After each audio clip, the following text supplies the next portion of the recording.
Assalamualaikum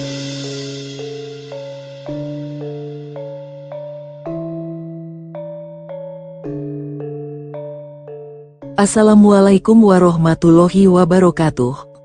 Berjumpa kembali di channel Langit Bukit Menoreh Official. Di kesempatan kali ini, akan melanjutkan cerita di video sebelumnya, sebuah cerita karya Ebes, yang berjudul, Babat Negeri Leluhur, episode yang ke-82. Sebelum kita masuk ke ceritanya, tekan dulu tombol like video ini dan jangan lupa tekan juga tombol subscribe channel ini. Dan nyalakan juga lonceng notifikasinya, agar tidak ketinggalan cerita-cerita lainnya. Dan seperti apa untuk kisahnya kali ini, langsung saja kita masuk ke ceritanya.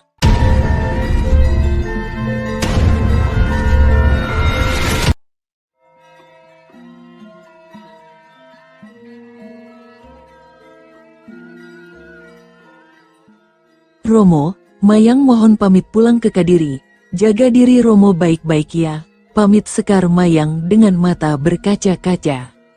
Hati-hati anakku, patutkanlah dirimu sebagai selir Gusti Pangeran Panji Jayengrana. Kau adalah kebanggaan masyarakat Padalegan, ujar Empu Guritno sambil berusaha keras untuk tidak menangis. Sekar Mayang segera melompat ke atas kudanya mengikuti langkah Panji Watugunung dan dua istrinya yang lain. Perempuan cantik itu segera menjajarkan kudanya di samping sang suami. Seluruh penduduk Wanua Padalegan mengantar kepergian mereka sampai di ujung Wanua. Rombongan Panji Watugunung terus bergerak menuju ke arah kota Kadiri.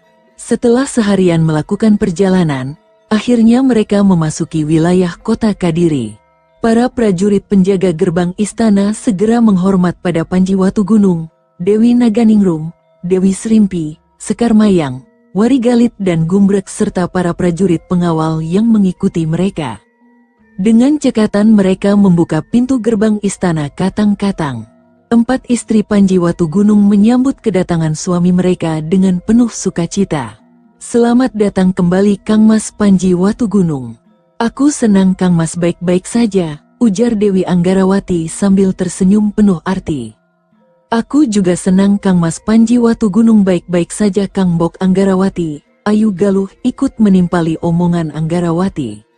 Panji Watugunung tersenyum bahagia mendengar ucapan dari istri-istrinya itu. Malam ini jangan ada yang mengganggu Kang Mas Panji Watugunung, titah Dewi Anggarawati sambil tersenyum simpul. Keenam istri Panji Watugunung yang lain segera saling berpandangan sejenak. Mereka kebingungan mendengar ucapan Dewi Anggarawati. Apa maksudmu berkata demikian Anggarawati? Tanya Ratna Pitaloka memecah keheningan. Sambil tersenyum lebar, Anggarawati menjawab dengan tegas. Malam ini Kang Mas Panji Watugunung adalah milikku. Keenam istri Panji Watugunung langsung terdiam. Mereka tidak berani menentang kebijakan Dewi Anggarawati. Bahkan Ayu Galuh sekalipun hanya tersenyum saja mendengar ucapan Dewi Anggarawati. Selama ini Anggarawati selalu menjaga kerukunan antar mereka, juga selalu bersikap adil pada mereka berenam. Dia juga banyak memberikan waktunya kepada para istri Panji Watugunung yang lain agar mereka segera mendapatkan keturunan. Dengan patuh, mereka meninggalkan tempat pribadi Yuwaraja Panjalu bersama-sama, menyisakan Panji Watugunung dan Dewi Anggarawati berdua. Panji Watugunung tersenyum manis. Dia tidak menyangka bahwa istri pertamanya itu meminta haknya kali ini setelah sekian lama lebih memilih untuk mengurus Panji Tejo Laksono yang sudah berumur sewarsa lebih. Wandansari, bawa Gusti Pangeran Panji Tejo Laksono ke tempat tidurnya lebih dulu, perintah Dewi Anggarawati pada Wandansari yang sedang menggendong bayi Panji Tejo Laksono. Baik Gusti Putri, Wandansari segera menggendong bayi itu meninggalkan tempat pribadi Yuwaraja. Wandansari memang mendapat tugas untuk menjaga Panji Tejo Laksono, sedangkan Tantri bertugas sebagai pengasuh Mapanji Jayawarsa. Sudah beres sekarang, tinggal kita berdua Kang Mas, ujar Dewi Anggarawati sambil tersenyum penuh arti. Kau sangat merindukanku ya Dinda Anggarawati. Panji Watugunung tersenyum tipis melihat tingkah istri pertamanya ini. Tentu saja Kang Mas, selama sewarsa lebih aku berpuasa untuk tidak berhubungan dengan Kang Mas demi Tejo Laksono. Kang Mas pikir aku tidak merana selama ini? Tanya Dewi Anggarawati yang mendekat ke Panji Watu Gunung. Perlahan dia meletakkan kepalanya di bahu sang suami. Hehehehe, aku kira Dinda Anggarawati sudah melupakanku karena terlalu sibuk dengan putra kita. Panji Watu Gunung mengelus rambut hitam Dewi Anggarawati. Bukan begitu Kang Mas, aku hanya ingin para istrimu yang lain juga memiliki ikatan batin yang kuat denganmu. Aku dan Galuh sudah memiliki buah cinta darimu. Terus bagaimana dengan yang lain? Mereka tentu saja pasti ingin memiliki momongan juga seperti aku bukan? Dewi Anggarawati tersenyum tipis sambil mendongak menatap wajah Panji Watu Gunung. Permaisuriku ini memang benar-benar bijaksana. Terima kasih banyak atas semua pengertian dan cinta yang kau berikan padaku Dinda, ujar Panji Watu Gunung yang segera mengecup kening putri Kadipaten Seloageng itu dengan penuh cinta. Dewi Anggarawati memejamkan matanya, menikmati setiap sentuhan lembut dari suaminya. Perlahan Panji Watu Gunung mendorong tubuh Anggarawati ke atas ranjangnya. Malam itu Panji Watu Gunung dan Dewi Anggarawati bersama menggapai puncak hubungan suami istri dengan penuh perasaan. Sepanjang malam, hanya erangan kenikmatan dan lenguhan kepuasan yang terdengar memenuhi seluruh ruangan kamar tidur Panji Watu Gunung. Bukan hanya sekali, tapi berkali-kali mereka mendaki puncak asmara bersama. Pagi menjelang tiba di istana Katang-Katang, mentari pagi bersinar hangat di ufuk timur. Awan-awan mulai berwarna kelabu, sebagai pertanda bahwa musim penghujan tak lama lagi akan segera tiba. Suara burung gelatik dan manyar saling bersahutan di antara ranting-ranting pohon yang ada di taman sari istana Katang-Katang.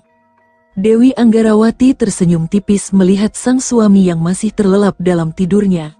Teringat pertarungan panas mereka semalam suntuk, senyum bahagia terukir di bibir mumil Anggarawati. Dengan lembut, Dewi Anggarawati mengecup bibir Panji Watu Gunung. Merasa ada sesuatu yang menyentuh bibirnya, Panji Watu Gunung segera membuka matanya dan mendapati Dewi Anggarawati tengah menciumnya. Masih kurang Dinda, ucapan Panji Watu Gunung segera membuat Dewi Anggarawati kaget dan ingin menjauhi suaminya itu. Namun gerakan cepat tangan Panji Watu Gunung yang memeluk tubuh polos Anggarawati membuat perempuan itu tidak bisa berkutik. Ternyata Kang Mas sudah bangun, ujar Dewi Anggarawati dengan muka memerah karena malu. Salahmu sendiri Dinda, pagi-pagi membangunkan suami dengan ciuman. Sekarang Dinda Anggarawati harus tanggung jawab, ujar Panji Watu Gunung sambil menindih tubuh istrinya itu. Pagi itu kembali Anggarawati menjerit puas dengan perbuatan Panji Watu Gunung. 3 orang wanita cantik mendengus panjang di luar pintu kamar Panji Watu Gunung. Panji Watu Gunung dan Dewi Anggarawati yang cekikikan berdua segera menghentikan tawa mereka saat pintu kamar diketok dari luar. Tok tok tok tok tok tok, ada apa? Tanya Panji Watu Gunung dari atas tempat tidurnya. Dewi Anggarawati tersenyum tipis sambil memakai pakaiannya. Aku, Mayang dan Srimpi ingin bertemu Kakang. Suara Ratna Pitaloka terdengar dari balik pintu. Dewi Anggarawati yang sudah selesai berpakaian, segera melangkah menuju ke arah pintu kamar dan membukanya. Kriet pintu kamar terbuka, dan ketiga wajah cantik selir Panji Watu Gunung segera terlihat. Dewi Anggarawati tersenyum tipis melihat kedatangan mereka yang terlihat seperti kesal. Ada apa kalian pagi-pagi kemari? Tanya Panji Watu Gunung segera. Pagi apanya, Kakang? Ini matahari sepenggal naik. Apa kalian masih belum puas bermain semalam suntuk? Gerutu Ratna Pitaloka sambil melirik ke arah Dewi Anggarawati. Ya kan ini memang jatahku Kang Bok setelah sewarsa berpuasa. Kalau nanti aku belum puas, malam nanti Kang Mas Panji masih tetap milikku, ujar Dewi Anggarawati sambil tersenyum simpul. Kau, Ratna Pitaloka menuding Dewi Anggarawati. Apa perlu aku perhitungan dengan jatahku selama setahun ini Kang Bok Pitaloka? Anggarawati tersenyum penuh kemenangan. Perempuan itu segera berlalu pergi menuju ke puri pribadinya. Ratna Pitaloka langsung diam seketika. Kalau kalian datang hanya untuk ribut, sebaiknya lain kali saja. Aku capek, pengen tidur, ujar Panji Watu Gunung segera. Bukan begitu Kakang, kami kemari untuk memberitahumu bahwa kau ditunggu Tumenggung Wiguna di Balai Paseban, ujar Sekar Mayang menimpali. Hah, kenapa kalian tidak bilang dari tadi? Panji Watu Gunung segera menyambar celananya. Bagaimana mau bilang? Sedang orangnya masih asyik bercumbu, gerutu Sekar Mayang yang ditanggapi dengan senyum nakal dari suaminya. Panji Watu Gunung segera bergegas menuju ke arah tempat mandi. Dengan dibantu oleh ketiga selirnya, Panji Watu Gunung segera berdandan layaknya seorang yuwaraja. Dengan sedikit tergesa, putra Bupati Gelang-Gelang itu melangkah menuju ke Balai Paseban Agung Kayuwarajan Kadiri didampingi oleh Ayu Galuh dan Dewi Naganingrum.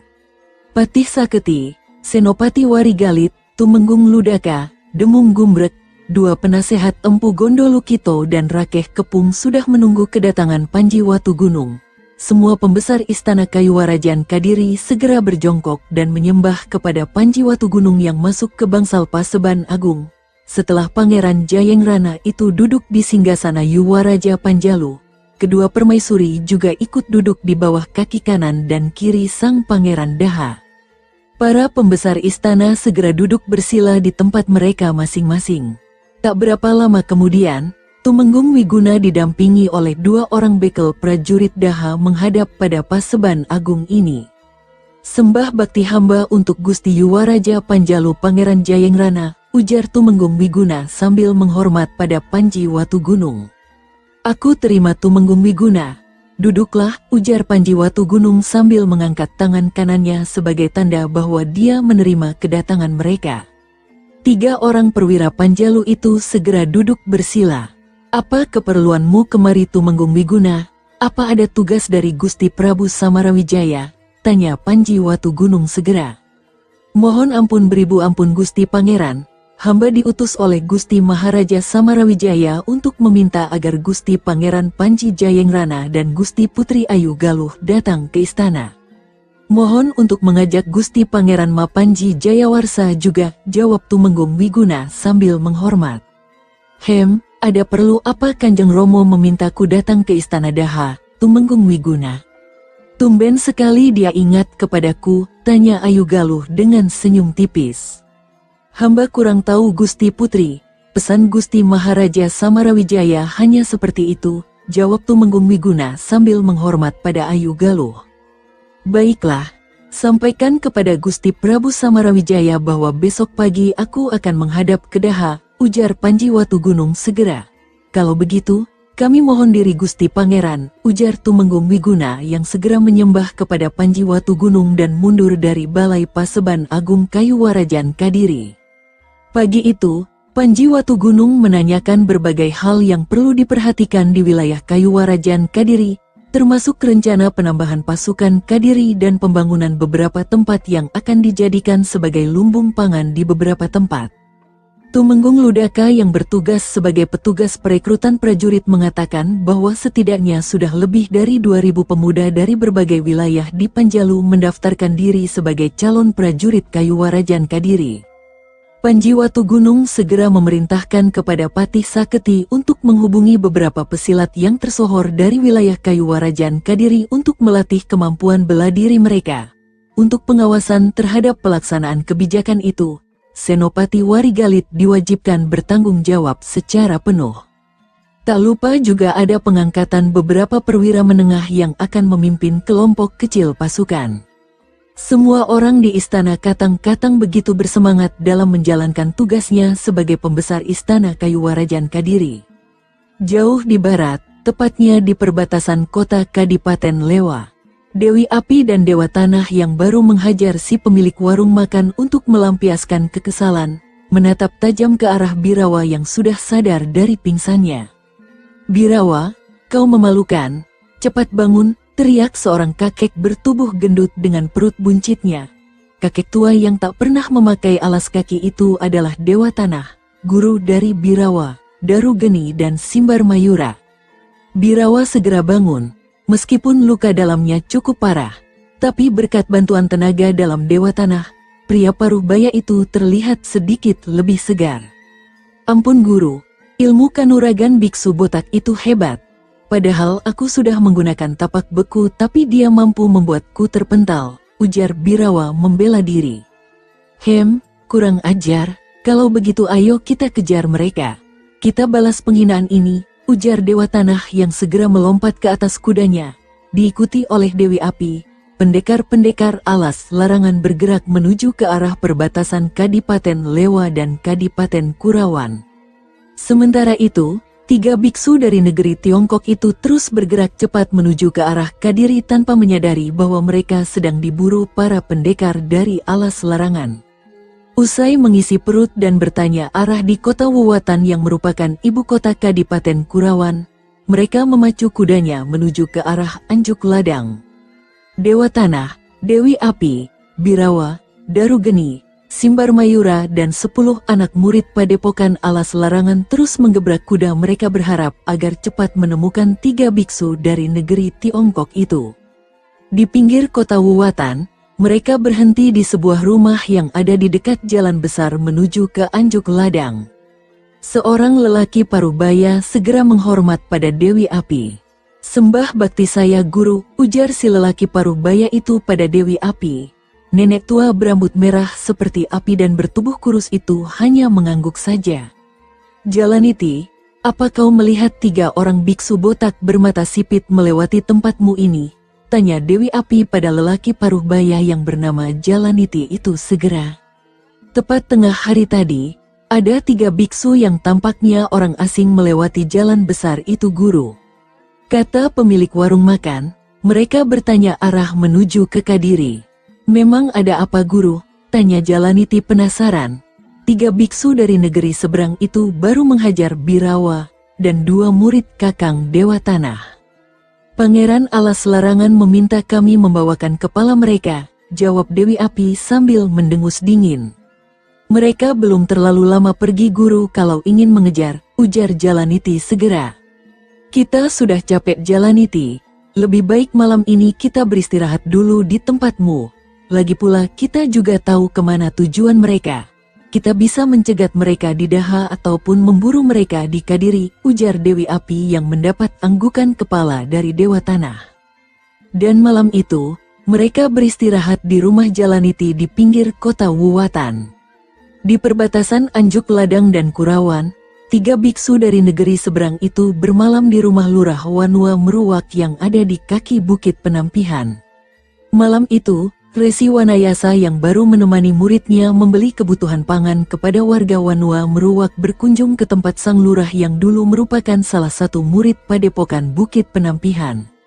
"Gelang Wesi, ada tamu dari rupanya," ujar Resi Wanayasa sambil tersenyum tipis melihat 3 orang biksu yang ada di serambi kediaman Lurah Wanua Meruwak itu.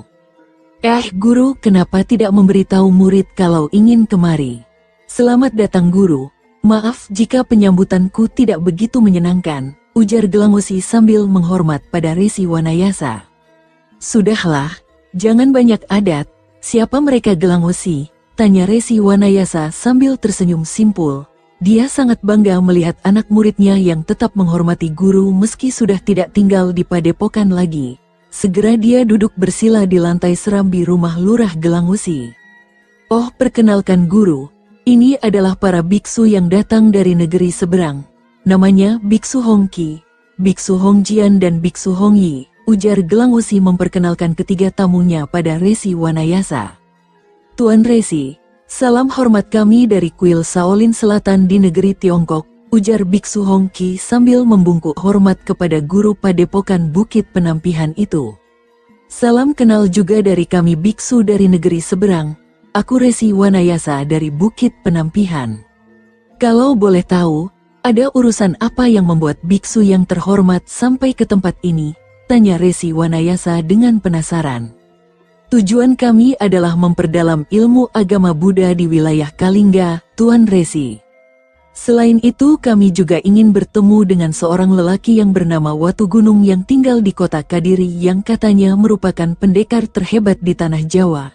Kami ingin mengadu kemampuan bela diri kami dengannya," ujar Biksu Hongki sambil tersenyum tipis. Hehehe, terdengar suara tawa kecil dari Resi Wanayasa yang membuat ketiga biksu itu saling berpandangan satu sama lain. Biksu Hongki langsung bertanya kepada Resi Wanayasa dengan cepat. "Maaf Tuan Resi, apa ada yang lucu dengan perkataanku?" Empu Wanayasa perlahan menghentikan tawanya. dengan mata teduh layaknya seorang pertapa. Laki-laki sepuh yang wajahnya penuh kerut itu menoleh ke arah 3 biksu dari negeri seberang. Tidak ada yang lucu, Biksu Hongki, cuma aku heran saja. Kenapa bisa kalian bisa mendengar nama Watu Gunung? Apa ada orang yang mengatakannya? Tanya Resi Wanayasa perlahan. Kakek tua itu mengelus jenggotnya yang memutih. Tuan Resi, nama Watu Gunung kami dengar dari seorang pemimpin padepokan silat pedang awan yang ada di Gunung Pamrihan. Namanya Tuan Resi Wasista. Waktu itu, kami mengadu ilmu bela diri kami bersama muridnya. Sekalipun kami unggul, tapi Tuan Resi Wasista mengatakan jika dia bersedia mengakui keunggulan ilmu bela diri kami jika kami bisa mengalahkan Watu Gunung dari Kadiri. Biksu Hongki menjelaskan tentang bagaimana asal-muasal dia mengetahui nama Watu Gunung. Hehehe, kembali Resi Wanayasa tertawa kecil mendengar omongan Biksu Hongki. Gelang Wesi yang melihat gurunya tertawa sampai terheran-heran dengan itu semua.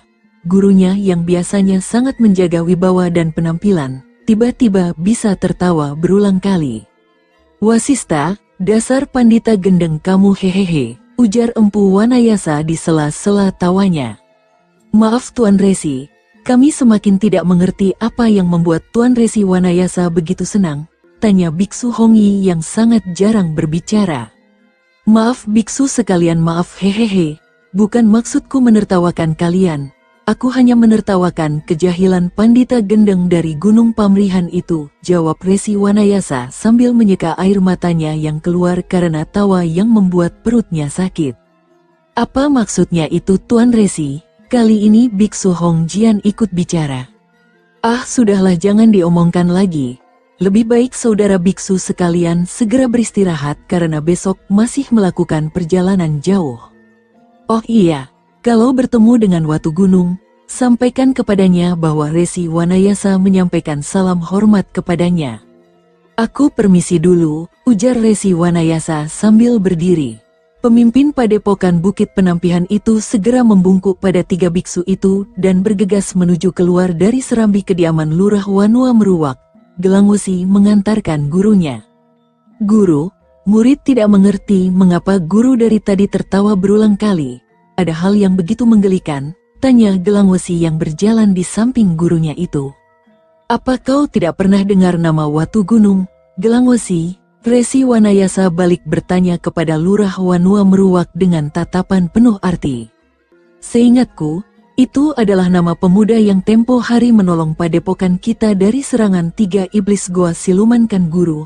Gelang Wesi mencoba mengingat kejadian beberapa waktu yang lalu. Ingatanmu lumayan bagus. Watu Gunung itu pendekar pilih tanding. Gelang Wesi, kalau aku berselisih paham dengannya, aku pasti tidak mampu mengalahkannya. Lagi pula sekarang dia adalah putra mahkota kerajaan Panjalu. Mengalahkannya ibarat memecahkan batu dengan telur ayam. Disitulah letak kejahilan Wasista pada 3 biksu itu, makanya aku sampai tertawa terpingkal-pingkal tadi, jabar Empu Wanayasa pada Lurah Wanua Meruwak itu dengan gamblang. Gelang Wesi akhirnya memahami apa yang dirasakan gurunya itu tadi. Di Gapura Wanua Meruwak, Resi Wanayasa melanjutkan perjalanannya ke arah padepokan Bukit Penampihan, sedangkan Gelang Wesi kembali ke kediamannya. Malam segera berlalu dengan cepatnya. Saat matahari mulai sepenggal naik di ufuk timur, 3 biksu dari negeri seberang itu mohon pamit pada Gelang Wesi, sang Lurah Wanua Meruwak. Setelah mengepalkan tangannya di depan dada dan membungkuk yang merupakan tanda penghargaan khas negeri Tiongkok, 3 biksu itu segera melompat ke atas kudanya untuk meneruskan perjalanan mereka ke Kadiri. Sementara itu, para pemburu dari alas larangan yang pagi buta sudah bergerak mengejar 3 biksu dari negeri seberang yang menurut mereka sudah menghina padepokan alas larangan. Saat memasuki perbatasan antara Kadipaten Kurawan dan Anjuk Ladang, mereka mendapatkan berita terkait 3 biksu asing yang menuju ke Kadiri lewat Anjuk Ladang. Bagaimana guru? Apa kita kejar mereka ke Anjuk Ladang? Tanya Birawa pada Dewa Tanah gurunya. Laki-laki tua bertubuh gendut dengan perutnya yang buncit itu mengelus dagunya. Dewi Api, apa saranmu kali ini? Tanya Dewa Tanah pada adik seperguruannya itu. Kita cegat mereka di dekat dermaga penyeberangan Sungai Brantas saja, Kakang. Daripada berurusan dengan prajurit Kadipaten Anjuk Ladang, lebih baik kita lewat jalur selatan saja meski beresiko berhadapan dengan murid-murid racun kembang, jawab Dewi Api sambil menyeka keringat yang membasahi keningnya. Ah, aku tidak takut dengan mereka. Daripada dikeroyok prajurit Anjuk Ladang, lebih baik menghadapi para perempuan binal dari racun kembang. Ayo kita berangkat, ujar Dewa Tanah sambil menggebrak kudanya berbelok ke kanan menuju selatan. Di selatan Pakuwon berbek, mereka berbelok ke timur menuju ke dermaga penyeberangan utama menuju ke kota Dahanapura. Dua pasang mata dari dua gadis muda menatap rombongan orang berbaju merah dan coklat itu dengan tatapan penuh kebencian. Setelah saling mengangguk, dua gadis muda berbaju cerah itu segera berlari menuju ke sebuah pohon perdu yang menjadi tempat mereka menambatkan kuda-kuda mereka.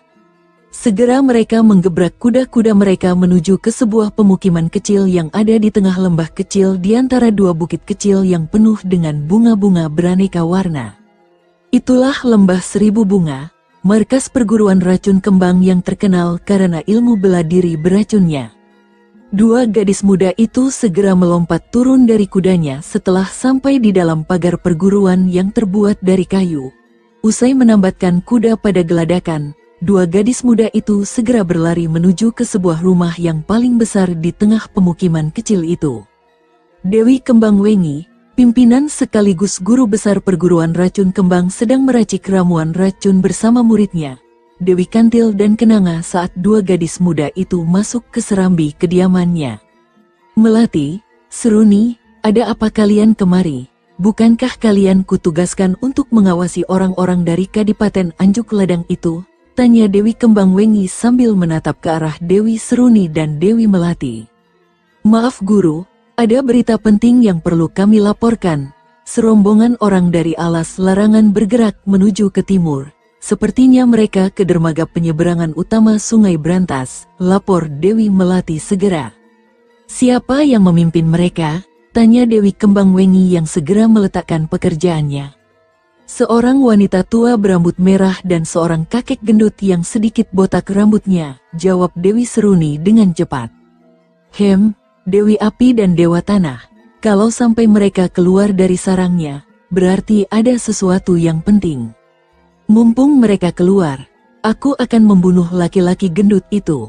Kantil, Kenanga, bawa 10 murid yang paling bisa diandalkan untuk bertempur melawan bajingan alas larangan. Ajak juga Kamboja untuk ikut membantu, perintah Dewi Kembang Wengi sambil mengumpulkan beberapa racun racikannya. Baik guru, ujar Dewi Kantil dan Dewi Kenanga bersamaan. Mereka segera keluar dari serambi kediaman Dewi Kembang Wengi untuk mengumpulkan saudara seperguruan mereka. Malam itu mereka berniat menyerang orang-orang alas larangan. 3 biksu dari negeri seberang memutuskan untuk bermalam di kota Anjuk Ladang sebelum besok menuju ke ibu kota kerajaan Panjalu. Di tepi kota Anjuk Ladang, seorang pandita agama Siwa yang melihat mereka menawari untuk bermalam di rumahnya. Dengan senang hati mereka menerimanya. Di keputaran Istana Daha, Panji Watu Gunung yang sudah 1 hari bermalam di keputaran, sedang duduk di kursi kayu ditemani oleh Ayu Galuh yang sedang menggendong bayi Mapanji Jayawarsa dan Wari Galit serta Dewi Serimpi dan Dewi Naganingrum. Saat mereka sedang asyik bercakap-cakap, Tumenggung Wiguna datang menghadap. Perwira tinggi prajurit kerajaan Panjalu itu segera berjongkok dan menyembah pada Panji Watu Gunung. Ada perlu apa kau kemari, Tumenggung Wiguna? Tanya Panji Watu Gunung setelah Tumenggung Wiguna duduk bersila di hadapannya. Mohon ampun bila hamba mengganggu Gusti Pangeran Jayengrana. Hamba diutus Gusti Prabu Samarawijaya untuk memanggil Gusti Pangeran Jayengrana ke istana pribadi raja, ujar Tumenggung Wiguna sambil menghormat. Panji Watu Gunung segera berdiri dari tempat duduknya. Mari kita ke sana, Kakang Wari Galit. Kau temani aku, ujar Panji Watu Gunung yang segera melangkah keluar dari serambi keputaran Daha diikuti oleh Wari Galit serta Tumenggung Wiguna menuju ke istana pribadi raja yang ada di sisi timur istana. Maharaja Panjalu, Sri Samarawijaya sedang duduk di kursinya ditemani oleh Mapatih Jayakerti dan Senopati Narapraja juga Rakai Warak sang penasehat saat Panji Watugunung datang bersama dengan Warigalit dan Tumenggung Wiguna. Panji Watugunung segera menyembah pada Maharaja Samarawijaya dan duduk bersila di hadapannya. Warigalit dan Tumenggung Wiguna juga melakukan hal yang sama. Dimas Pangeran Jayengrana, terima kasih atas kesediaanmu memenuhi panggilanku, ujar Prabu Samarawijaya sambil tersenyum tipis. Sudah menjadi kewajiban saya, Gusti Prabu, untuk memenuhi semua perintah yang Gusti Prabu berikan kepada saya sebagai prajurit Daha. Panji Watugunung menghormat. Hehehe. Dimas Pangeran Jayengrana selalu rendah hati. Apa Dimas Pangeran Jayengrana sudah tahu maksudku mengundang Dimas Pangeran dan Ayu Galuh ke Istana Daha? Prabu Samarawijaya menatap wajah Panji Watugunung. Mohon maaf Gusti Prabu, saya belum mengetahuinya sama sekali, jawab Panji Watugunung segera. Dimas Pangeran Jayengrana, beberapa waktu yang lalu, seorang telik sandi melaporkan bahwa ada kegiatan mencurigakan yang terjadi di Jenggala. Sebenarnya ini sudah cukup lama, tapi belakangan menjadi mengkhawatirkan. Kita tahu di daerah perbatasan antara Jenggala dan Panjalu, terjadi pembukaan lahan pertanian secara besar-besaran. Mulanya aku berpikir bahwa itu untuk menaikkan taraf kehidupan di masyarakat Jenggala yang baru mengalami kekalahan dari kita. Tapi mendengar berita kemarin, membuat aku gelisah. Kanjeng Romo Airlangga baru saja moksa ke Nirwana, tapi ada peningkatan kegiatan keprajuritan di wilayah Kadipaten Matahun, Bojonegoro, dan Keling. Beberapa sudah melakukan kegiatan latihan perang di beberapa pakuwon di sekitar perbatasan. Apa usulmu untuk masalah ini, Dimas Pangeran? Prabu Samarawijaya memijat kepalanya. Panji Watugunung terdiam sejenak. Yuwaraja Panjalu itu nampak jelas sedang berpikir keras. Setelah menghela nafas panjang, Panji Watugunung segera berkata dengan suara tegas. Kalau mereka ingin berperang lagi melawan kita, maka kita juga harus menyiapkan diri Gusti Prabu. Tapi kali ini kita tidak akan memberikan toleransi lagi kepada mereka, ujar Panji Watugunung yang disambut anggukan kepala dari Mapatih Jayakerti. Benar kata Gusti Pangeran Jayengrana. Kemarin kita sudah berbaik hati dengan hanya mengalahkan mereka tanpa mengambil sejengkal pun tanah mereka. Jika mereka berambisi untuk menaklukkan Daha, maka kita juga harus bisa menaklukkan Jenggala, timpal Mapatih Jayakerti. Ucapan kalian ada benarnya. Selama ini kita terlalu berbaik hati kepada mereka karena menganggap mereka masih saudara kita. Tapi sepertinya Kakang Garasakan tidak mengerti rasa persaudaraan yang sudah kita lakukan. Kita akan melakukan persiapan untuk menghadapi mereka, ujar Prabu Samarawijaya dengan tegas. Sendiko dawuh Gusti Prabu, seluruh orang yang ada di istana pribadi raja menjawab bersamaan. Mulai saat itu, Prabu Samarawijaya mulai membagi tugas di antara mereka. Panji Watugunung diminta mengirim utusan ke daerah terdekat dengan perbatasan seperti Kadipaten Seloageng, Kabupaten Gelang-Gelang, Kadipaten Anjuk Ladang dan Kadipaten Lasem untuk menyiapkan bahan makanan. Sementara dari kadipaten yang jauh dari perbatasan seperti Karanganom, Tanggulangin, Wengker, Lewa, Muria, Kembang Jenar, Kalingga, Rajapura, Paguhan dan Bumi Sambara diminta mengirim sedikitnya 1000 prajurit untuk membantu pertahanan Panjalu.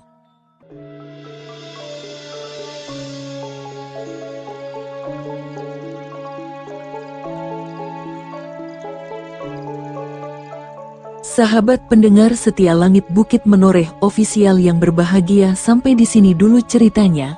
Bagaimana kelanjutan kisahnya? Nantikan kelanjutan cerita ini di video berikutnya. Agar tidak ketinggalan kelanjutan cerita ini, klik tombol subscribe channel ini, dan nyalakan juga lonceng notifikasinya. Wassalamualaikum warahmatullahi wabarakatuh.